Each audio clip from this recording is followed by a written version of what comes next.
Hi everyone, welcome back to the Thundertron podcast. In today's segment, I'm going to be doing an in-depth review of the Transformers 1 animated film, which will include spoilers. So if you have not seen this movie yet, I highly advise to not watch or listen to this segment. But let me know what you think of this film in the comment section down below. Let's now get into it. We start with Orion Pax breaking into the Icon Hall of Records to learn more about the Matrix of Leadership in hopes of getting the rivers of Energon flowing again, which dried up due to the Matrix's disappearance when the Primes died. Orion Pax gets caught and is sent back down to the mines with D16 to look for Energon, when a cave collapse happens which nearly crushes Jazz, whom Orion is willing to save, but D16 wants to leave behind, showing his true colors. The accident causes their boss, Alita 1, to get fired. Orion believes D16 and himself are so much more than minors, so they enter the Icon 5000 race to show everyone on Cybertron what they can do. The only problem is they can't transform, so they use jetpacks instead. After a long, deadly start to the race, D16 and Orion are in first place and near the finish line when one of them gets injured, causing them to fall behind and lose the race. Thinking the last Prime, Sentinel Prime will demote both of them, D16 gets mad at Orion but is surprised when Sentinel Prime congratulates them on their near victory, but is mostly happy because they inspired other miners, making their Energon supply increase dramatically. After Sentinel leaves, Darkwing, a bully who thinks cogless Transformers are weak and useless, is mad at Orion and D16 because they beat him in the race, so he demotes them and sends them down to Waste Management, where they meet Badassatron, aka Bumblebee. They then find a recording of Alpha Trion, one of the 13 original Primes, who in the message is under attack and gives his location. With the possibility of finding the Matrix, Orion, D16, and Bumblebee head to the surface with Alita 1 following, hoping to get promoted if she catches them. The group makes it to the surface where the coordinates lead them to a cave filled with the remains of the previous Primes, but to their surprise, Alpha Trion is still alive.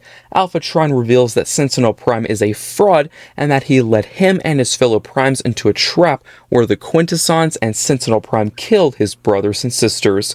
He also removed the cogs from some of the Cybertronian population so they would obey orders and mine for Energon.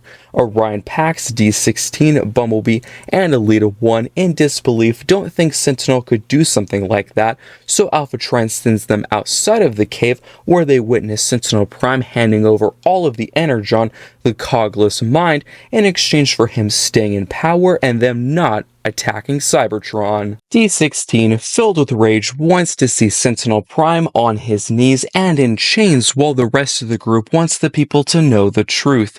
When they return to the cave, Alphatron gives them a recording of all of the evidence and cogs, giving them the ability to transform. With the power of transformation, the group escapes while Alphatron holds off Sentinel Prime soldiers and Arachnid. The group traverses Cybertron's surface when they get knocked out and wake up in front of Starscream, Shockwave, and Soundwave, surrounded by their army, who used to protect the Primes but are now a rebel group fighting Sentinel Prime. While Orion Pax, Bumblebee, and Alita 1 want to join forces with the rebels to defeat Sentinel Prime, D16 challenges Starscream to a fight and in the process damages his voice box and gains a leadership of his army. His victory is short-lived when Sentinel Prime's soldiers show up and capture D16, Bumblebee, Starscream, and some of his army, and take them back to Icon. Alita 1 and Orion Pax join forces with the remaining rebels to free their friends and defeat Sentinel Prime, but on their way back to Icon, they rally the cogless Transformers to help their cause. Once the prisoners are free, Alita 1, Orion Pax, and Bumblebee use Arachnid's memory to show everyone the truth, while D16 goes head-to-head with Sentinel Prime. Orion Pax, believing Sentinel Prime doesn't deserve to be killed, steps in the way of D16's blaster and gets shot off the side, but is caught last minute by D16. But that moment passes like a fleeting shadow and lets go of Orion Pax, letting him fall into the Well of Allsparks. Orion Pax falls to Cybertron's core, where he meets the 13 original Primes and is bestowed the Matrix leadership, becoming Optimus Prime, while D16 kills Sentinel Prime and rips his transformation cog out of his chest, putting it into his, becoming Megatron. Optimus Prime flies back to Iacon, fighting and defeating Megatron and banishing him and his army to the surface of Cybertron.